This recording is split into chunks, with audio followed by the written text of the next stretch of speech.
Have you ever been a victim of religious or spiritual abuse? If you come from a highly Christianized environment or family, chances are you have experienced some of this. Religious abuse is abuse administered under the guise of religion, including harassment and humiliation, which may result in psychological trauma.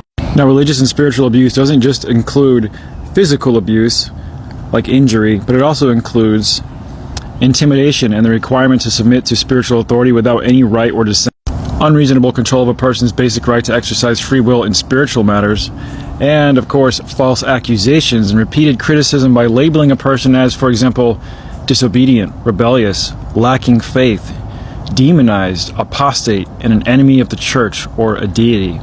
This can include isolationism and separation, or disenfranchisement or estrangement from family and friends outside the group due to cult, religious, or spiritual or indigenous beliefs. Or what about financial exploitation or enslavement of adherents? Survivors of religious abuse can develop symptoms of post-traumatic stress disorder in response to their religiously abusive experiences.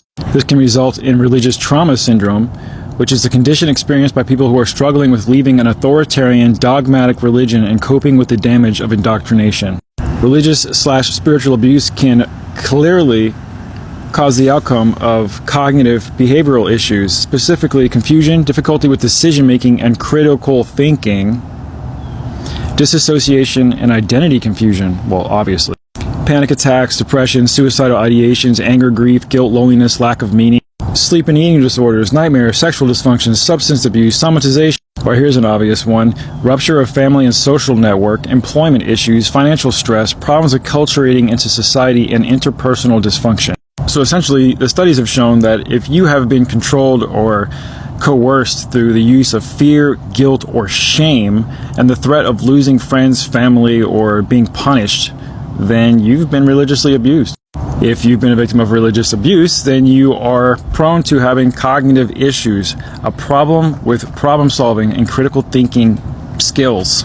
Imagine what would happen if someone was born and raised in an environment like that, like 99.9% of Christians. Imagine being told your whole life through false accusations that you're disobedient, rebellious, lacking faith, that you got a demon or you're an apostate. Imagine being separated from your entire social group and becoming disenfranchised by the church or other Christians who have completely cast you out and shunned you.